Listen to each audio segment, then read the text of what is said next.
Hello everyone and welcome back to this bonus video of the Kirby Retrospective. We have spent the past year playing every single Kirby game to ever exist. I've even completed most of them. There was only a select few that I didn't complete, but I made it a point to finish all of them.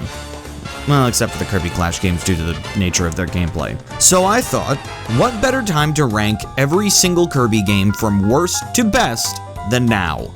Let's just jump right into it. But before we do, did you know that we have a merch store? In the description below, click the link to be able to get our shirts, mugs, and stickers in order to enrich your gameplay experience. Any support that you give us goes straight back into the channel, so if you want bigger and better content, that's the perfect way to make it happen. Anyway, to the list. Number 38. Team Kirby Clash is the only Kirby game in the series that I deemed absolutely unplayable. This is because of the lack of preservation techniques used in this freemium game. Now that the Nintendo 3DS eShop is down, getting any sort of progress in this game is absolutely impossible due to the inability to buy more gem apples to make your tree grow and a dependence on finding other players to get more experience and beat some quests. Progress is so slow in this game that it's just plain not a game. I love playing one boss a day. Number 37. Kirby's Pinball Land. This was the only game in the bunch to receive a grade of an F-. This game is just plain frustrating. I appreciate what this game tried to do. It's a pinball game with a point, but so many other mascot pinball games have done this so much better. For one thing, having your progress completely restart every time your ball falls down a screen is just plain bad game design. It's so easy for your ball to go AWOL and then you'll find yourself doing the same shit over and over and over and over again, and it's just infuriating. This combined with the fact that you have to hit King DDD as much as you do is just horrible. The lack of an ending definitely doesn't help either. Number 36. Kirby's Tilt and Tumble was the only Kirby game that was granted the F rating. What starts out as an interesting gimmick quickly turns into one of the most frustrating gameplay experiences in the franchise. The amount of precision this game requires of you when your only means of control is to tilt the Game Boy is absurd.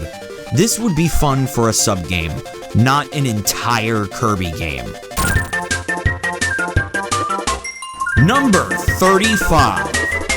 DDD's Drum Dash Deluxe is the only game that I gave a D rating, and I swear it was not for the joke. As a full release version of a sub-game from Kirby Triple Deluxe, it really doesn't offer much. The gameplay loop is really boring, the music included isn't that notable, which is sad for a rhythm game, and the completion requires perfection. The biggest sin of this game is that it's just horribly bland. Number 34. Kirby's Dream Buffet was the only game in the bunch that got a rating of a C-. As Kirby spin-offs go, this one is probably one of the ones that has the least amount of content to it. The gameplay loop is completely shown to the player about 5 minutes into playing it, and for $15 in the eShop, it really doesn't feel worth it. Especially considering that this game was sandwiched between Kirby and the Forgotten Land and Kirby Return to Dreamland Deluxe in terms of release, I don't think it's out of the question to expect a little more out of my Kirby games, especially since other Kirby spin-offs before this have done way more. Number 33. Moving on to the games that I gave a C rating, the next game on the list is Kirby's Toy Box. Just being a minigame collection, there is nothing of any real substance to this one either. All of the games in the bunch are pretty fun for the most part, so that's why it goes above a nothing burger like Kirby's Dream Buffet, but it's definitely not worth all of the effort of finding the ROMs for. This is a game that you play only if you want to play everything Kirby has to offer. Number 32. The next C-rank game on the list is Kirby Star Stacker. This is a semi-decent puzzle game that is pretty fun for a long time. It's a simple game that is easy to pick up and difficult to master, and I commend it for that. Completing this game is maddening though. Sometimes it just feels like this game sets you up to fail. God, I don't really miss playing this game. Number 31. The best of the C-rank games on this list goes to Kirby's Canvas Curse. Though I have a lot of childhood memories playing this game, revisiting it shows me just how frustrating this game can be. Some of the level design is just putting spikes anywhere and everywhere and telling the player good luck. This is also another one where trying to 100% this game is an ordeal and a half. There's just so much to do, and it requires near perfection to get even close to beating some of these challenges. I do have to give it props for giving us the first ever Soul Boss. Number 30. The only Kirby game to receive a rating of a C+, Kirby and the Amazing Mirror is next up on our list. This is definitely a Kirby game that I appreciate more than I like. I like how the game tries something new with the gameplay style, creating a more Metroidvania type of style for Kirby.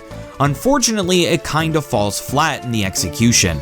The map system in the game is very hard to follow, and going through the same areas over and over and over again can get a bit tiresome. I love Dark Meta Knight and his theme, but the inclusion of Dark Mind as a final boss seems a bit out of left field. I know a lot of people like this game, it's just not the best in the world for me. Number 29. Moving on to the games that were given a B- rating, in this spot is Kirby Air Ride. All in all, Kirby Air Ride is a pretty solid racing game, but it's definitely not my go-to party game in the genre. The only part of this game that has a lasting replayability for me is City Trial. The other two modes are just kinda whatever. The unlockable warp stars in this game is also a confusing choice design-wise. A lot of the stars that you unlock just have certain handicaps that are high risk, high reward, all of which feel inferior to the original warp star you were given. It's just funny to me that it seems like a lot of the time you put in all of this effort in order to unlock a worse star. It's weird. Number 28. Out of all the Kirby games we've played, this is the one that I wish was better than it was the most. Kirby Mass Attack has it all. The game looks amazing, the music is stellar, hell, the Skull Gang theme is my ringtone right now, but the game itself is just nothing. The worst sin this game commits is that it's boring. It's so close. It's so close to being a good Kirby game, but it just hits the okay range. It also doesn't help that this is one of the few Kirby games of this era that has no lore relevance whatsoever. Yet. Number 27. Moving on to the best game of the B- ratings, this spot goes to Kirby and the Rainbow Curse. Honestly, going into this game, I had low expectations. All I heard about this game was just how mid it was, but honestly, I came out of this kinda liking it. It's definitely the better of the two Curse games. Does it leave a lot to be desired? Definitely. Does it have a beautiful presentation and one of the best soundtracks in the entire Kirby franchise? Also yes. This is the first game on the list that I can really say I can recommend playing. Considering that we're only on number 27, that just shows you how good of a franchise Kirby is. Number 26. Moving on to the games that received a B rating through the retrospective, Kirby's Block Ball is so painfully middle of the road that it's so close to dropping down to a C+. The main mechanics of the game work. If you're casually going through the game, it's just your simple Arkanoid clone. If you like that, like I do, you'll have a good time. It's when you start going for completion that this game becomes miserable. Getting the perfect point scores in order to get to the final boss of the game is this game's worst feature. The music is pretty damn good though. That boss music has no right to go as hard as it does. Number 25. The next game on the list is Kirby Battle Royale. This game offers a good amount when it comes to gameplay and story.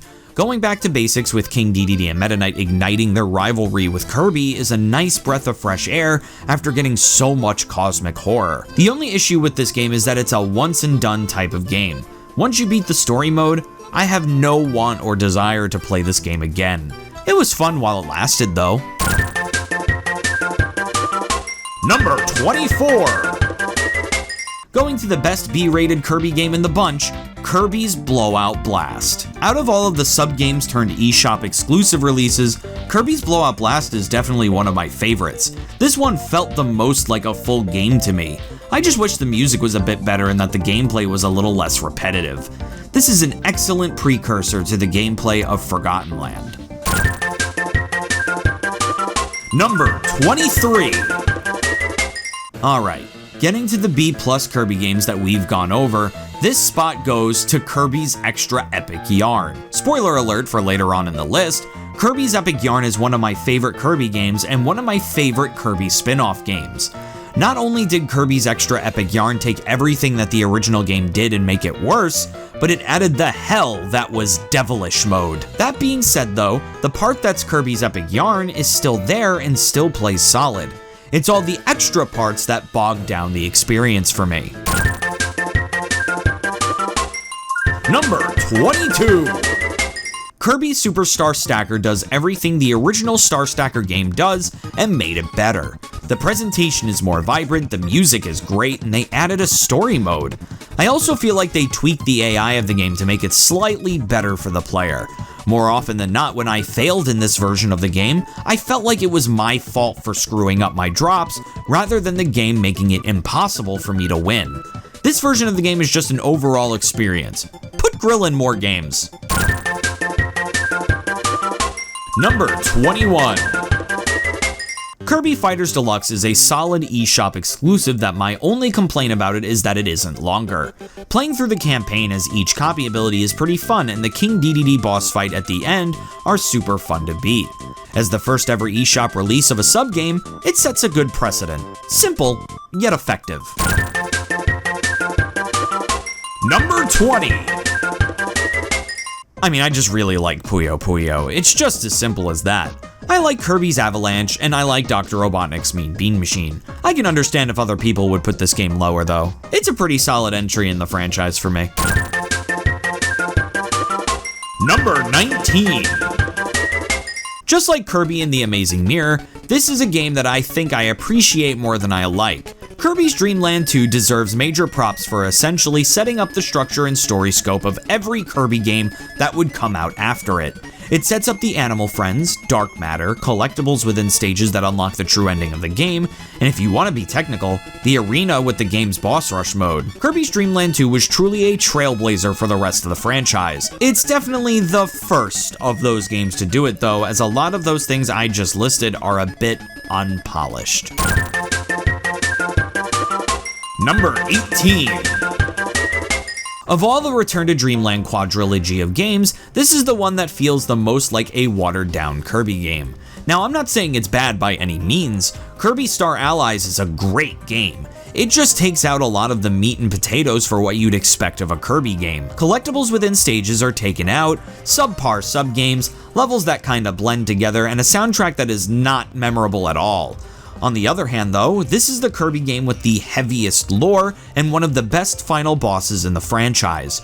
It's still a great game, but there are other Kirby games that are even better. Number 17. Moving on to the best game in the B+ rankings, this spot goes to Kirby's Return to Dreamland. This is just a solid game all around. The levels are fun, the music is amazing, and it's actually pretty challenging. Kirby's Return to Dreamland still has one of the hardest true arenas in the franchise. This game definitely was a return to form, but didn't really feel like it did anything special. It was the beginning of a new era for Kirby. Number 16. Going to the sole A- ranked Kirby game, this is a choice that a lot of you will disagree with me about, but hear me out. There is a reason this game is so low. This spot goes to Kirby Superstar Ultra. Now, I hear you in the comments already shitting on me and this list because of this, but hear me out. I am judging Kirby Superstar Ultra solely on the stuff it added, not what it remade from Kirby Superstar. When it comes to the Ultra exclusive subgames, the only one that's really on par with the originals is Meta Nightmare Ultra. I say this fully knowing that this is the game that introduced my favorite Kirby villain in the franchise, Galactonite. Plus, The new sub-games are kinda trash. Number 15. We're in the A-rank games now, and the one that hits this spot in the list is Super Kirby Clash. This game is just plain fun. It's everything I wanted out of the original Team Kirby Clash Deluxe game, fully realized. One thing I failed to mention when I covered Team Kirby Clash Deluxe earlier is that when I played the sub-game in Planet Robobot, I loved this game format.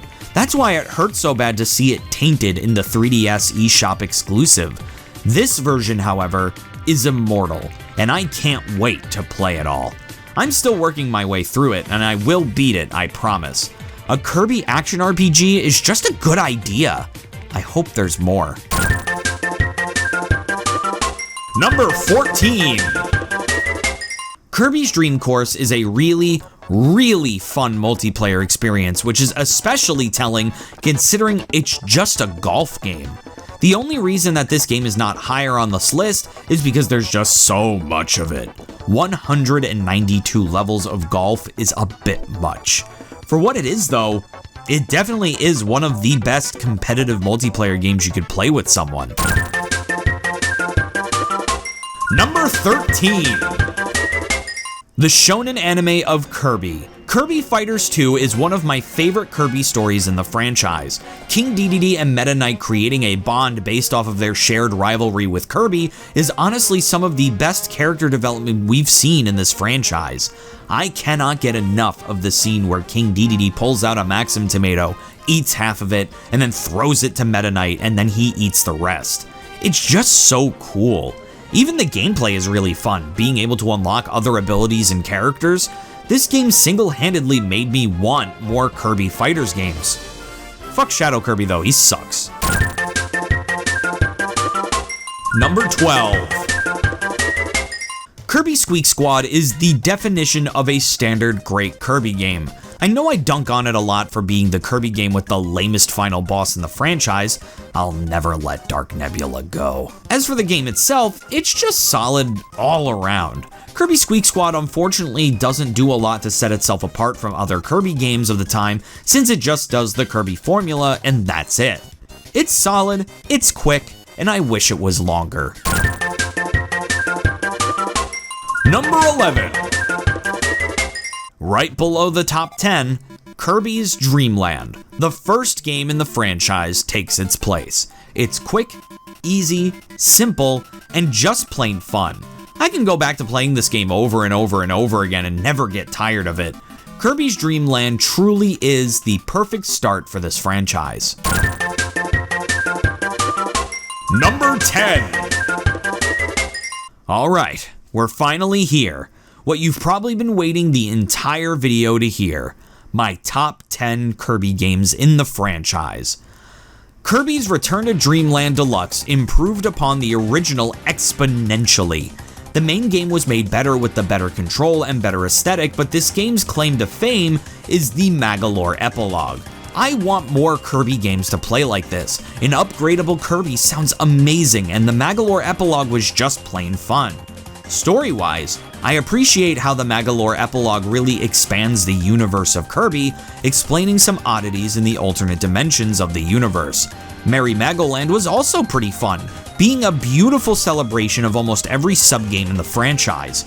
This is just straight up better version than the original. Number 9. Just like I said in the review itself, Kirby's Dream Land 3 does everything that Kirby's Dream Land 2 does and makes it way better. Everything about this game is absolutely stellar. The colored pencil aesthetic, amazing. The music, breathtaking. The gameplay, perfect. The story, even more perfect. I even love the way you get the Heart Stars. Solving puzzles within each stage in order to unlock the Heart Star is still one of the most creative ways the Kirby franchise has ever handled its collectibles. Number 8. Moving on to the best game of the A-ranked Kirby games, this spot goes to Kirby's Epic Yarn. I just love this game with all of my heart. Everything about this game is just so cozy. The calm narrator, the pleasantly soft music, and the commitment to the yarn aesthetic, it's all so comfy. this is definitely a comfort game for me and fully deserves its spot as the best Kirby spin-off out of them all. It's even a great multiplayer game too. Number 7! Now we're here. The games that we gave the illustrious rating of A+ in the Kirby franchise. Starting us off is Kirby and the Forgotten Land. For the first ever fully 3D mainline Kirby game, this one hits it right out of the park. When this game was first announced, I was worried about how Kirby would handle in a fully 3D space since he's been confined to 2D for so long. I didn't want a Sonic situation to happen. You know, rough transition that everybody talks about. But no, they pulled it off flawlessly. The stages are huge, expansive, and beautiful. The missions to collect every Waddle Dee is really fun, and the upgradable copy abilities are amazing. The boss battles are some of the best in the franchise, and Mouthful Mode is an amazing addition, even if it's terrifying. If Kirby's Return to Dreamland was a return to form that started a brand new era of a lore-heavy Kirby, Kirby and the Forgotten Land is a look towards the future, to wherever Kirby decides to go next. Just like Kirby, we have now entered a new world. Number 6! Next, we got Kirby 64: The Crystal Shards. This game just has a special Kirby charm to me that no other Kirby game has really matched yet. With the 3D environments on a 2D plane that we get to explore that we haven't really seen done again until Kirby Planet Robobot, I just love the way this game looks and plays. Plus, this game has my favorite copy ability gimmick ever that I wish they would bring back already. The ability to combine copy abilities is so cool, and I just love to see what they'd come up with in modern iterations. Hell, even if they combine copy abilities with Mouthful Mode in a new Kirby game, that'd be fucking sweet. Number 5! This spot goes to Kirby Triple Deluxe. Though the gameplay of this game is pretty much the same as Kirby's Return to Dreamland when it comes to how much it stands out, this game finds its own footing in its amazing boss music, amazing presentation, and the best finale of any Kirby game. Queen Sectonia's theme and the Dark Meta Knight theme in this game are the best boss themes in the franchise. Also, the Hypernova ability is super cool every time it's used in this game. Number 4! The next game on the list does everything that Kirby Triple Deluxe did and made it better, and is the best of the Return to Dreamland quadrilogy of games. This game is Kirby Planet Robobot. Almost every aspect of this game is fucking amazing. The mechanized theming of everything in the game, the mechanized version of the music, some of the best levels in the Kirby franchise, Kirby becoming the fucking Halberd, one of the best Galactonite fights in the franchise. I honestly didn't expect this game to go as hard as it did. The only thing holding it back from being better is its villain and its finale. As cool as Kirby becoming the Halberd is, this game's finale does not hold a candle to that of Kirby Triple Deluxe or the games coming up. Also, President Haltman as a villain, though good, is no Queen Sectonia or Magolor. Number 3! Kirby's Adventure still stands as one of my favorite Kirby games of all time, and definitely my favorite NES game of all time. The fact that this is the second game in the entire franchise, and it's one of the best, really goes to show you just how good this game ended up being. The music, some of the best in the franchise. The presentation, I didn't even know an NES game could look this good. The story, how did they jam this much story into an NES cartridge? Being the biggest NES game ever, made with a file size bigger than any other NES game, it took advantage of all of the NES's capabilities and made one of the greatest games of all time. Nothing can beat the hype that is the Nightmare theme. Number 2! I mean, I feel bad that the number 3 spot and the number 2 spot are essentially the same game, but fuck it. The number 2 spot goes to Kirby Nightmare in Dreamland. It takes everything that its previous iteration did and makes it 1000% better. The Game Boy Advance really did this game a lot of favors. Any slowdown that the NES version received is now gone. The music sounds better. We got some of the most iconic Kirby sprites from this game. Not only that, but this game introduced the franchise to one of the most influential modes in any Kirby media, Meta Nightmare.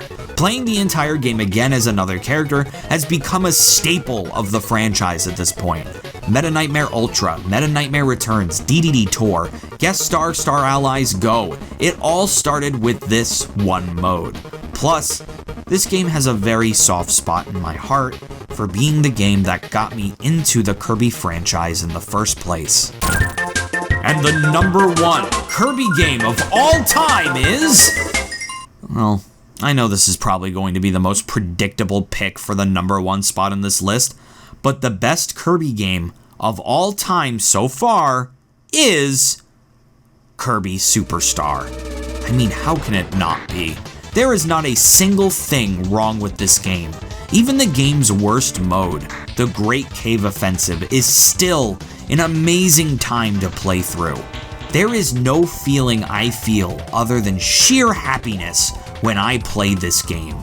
It's a great single-player experience, it's a great multiplayer experience, it's fun to complete, it expands the world of Kirby so much within 6 tiny little games. And the music, oh my god, the music is one of the best soundtracks in video games. I know it's such a basic bitch pick for the #1 spot, but there's a reason it's the basic bitch pick. It's just that good.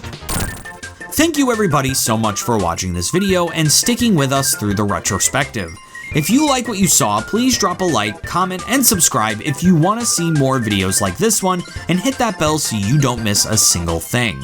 I'd love to give a special shout out to Andrew's Retro Games and DMNT for being the most well-esteemed guests of them all. If you want a special shout out, hit that join button and become a channel member to get early access to videos and special emojis for our live streams. Make sure to join us Tuesday, Wednesday, and Thursday for our live streams where we'll be playing the following games on stream. If you ever want to talk to me directly, that's the perfect place to do so. With that, I'm Bottles and I bid you, our well-esteemed guests, adieu.